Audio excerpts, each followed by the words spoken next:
So today, I want to talk about something really silly.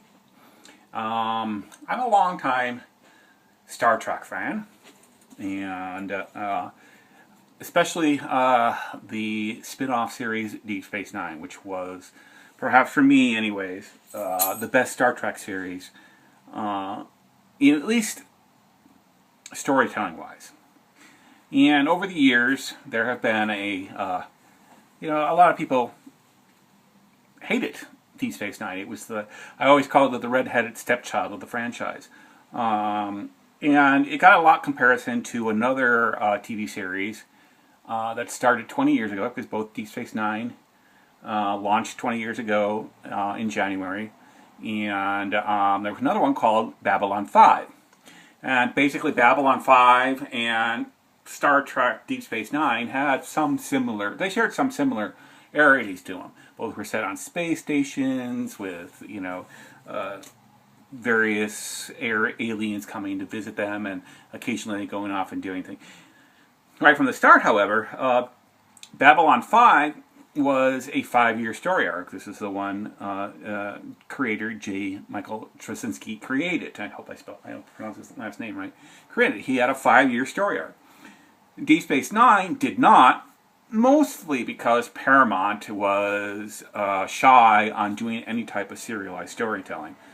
There is some truth in the sense that serialized storytelling does not repeat very well, and so they were worried that that people who are familiar with Star Trek and Star Trek: The Next Generation, which are very episodic television shows, you could watch them almost in any order.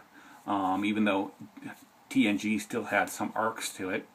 But overall, you could watch those two series, somewhat out of order. It didn't really matter.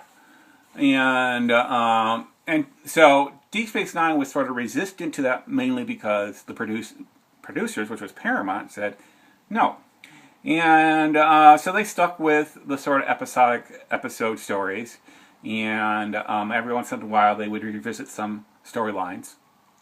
But it wasn't until season 3 that the show really began taking off. And part of the reason was because by season 3, Paramount had launched UPN and was creating another Star Trek series, the horrific, which would become the horrific, Star Trek Voyager. And so Deep Space Nine got sort of even left behind even there. So by then the producers and the writers decided, you know what, we're going to start creating story arcs and kind of inch our way towards serialization. And to me, I enjoyed that. That's what I liked about Star Trek Deep Space Nine. It was, as I would call, the next evolutionary step in the franchise, in which the Next Generation was sort of the sequel to the original series. The next step in another Star Trek series had to be something completely different. Setting on a space station and sort of making it a little bit dark, making sure there was conflict, something that was big problem within. Some of the writers complained years later that part of the problem working on TNG during its series run was you were restricted to what you could really tell, and dark stories and things that showed the Federation and Starfleet in a bad light was sort of, didn't want. They felt that, once again, like what the old Star Trek did, was if you use the aliens as the example to tell the stories but a lot of writers felt that was very restrictive, and so after the executives and Rick Berman and Brandon Braga went off to do Voyager, Deep Space Nine really came into its own, and the storylines became a little bit deeper. Recurring characters grew wider. I mean, that show had more recurring characters than anything, and sometimes those recurring characters had a deeper backstory than even the main characters did, and I liked that. I was not particularly pleased with Voyager. I thought it had a great concept, actually, a very great concept. And unfortunately, the series just sort of fell away very quickly under this corporate utopian that had begun taking over Star Trek after Gene Roddenberry had died, and where Berman and Braga basically were these executives now at Paramount, and they were your typical people. They cared more. They were worried about ratings, and they were worried about making the stories, not even sort of care anymore. That's why the Borg became such a part of the series. Is that they realized that there wasn't much there for Voyager to do. Kate Mulgrew was completely miscast. She just I don't know. She was part of that corporate mentality. And I always reflect back on that 30th anniversary episode that Voyager did, which featured George Takei back as Sulu, and where she mentions, well, the old days, when during especially the original series, they shot first and did things, and they broke the rules. And, she says that wouldn't be tolerated in Starfleet today. And I think that's the problem with Voyager, is everything that they did was so stuck to the rules. We can't violate the rules. And even though Janeway completely defied the Prime Directive bazillion more times than Kirk ever did.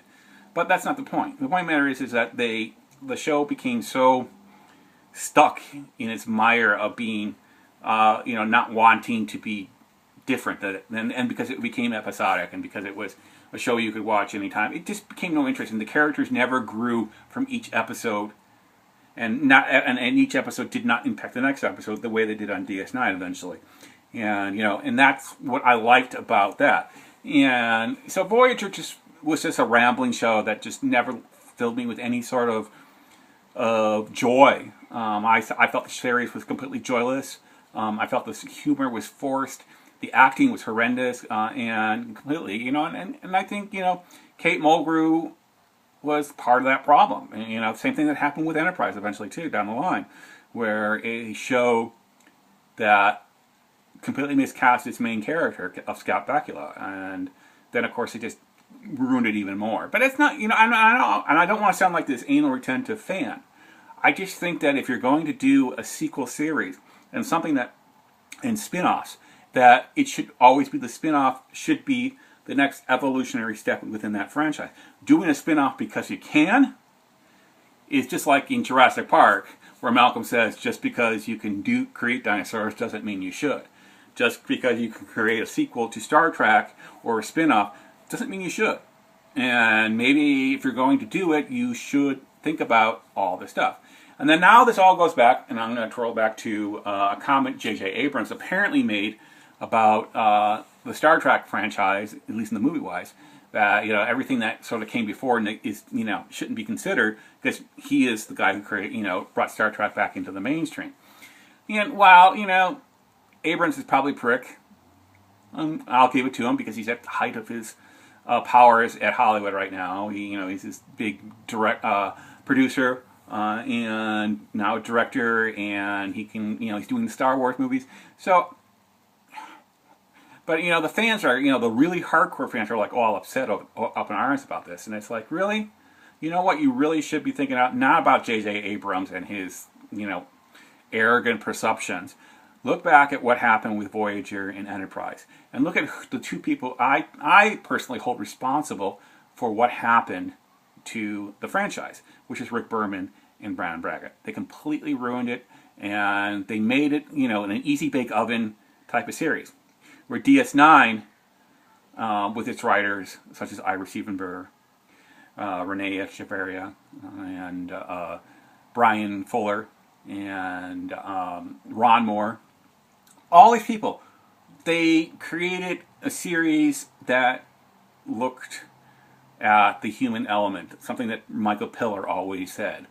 And Voyager and Enterprise, they didn't care about that. And thusly, I didn't care about that. And so, as for the movie franchise, I'm fine with what Abrams did. The franchise needed to either go away for 10 or 15 years, or it needed what it did, which was a reboot. And am I happy with everything he did with it? Of course not. But you know what?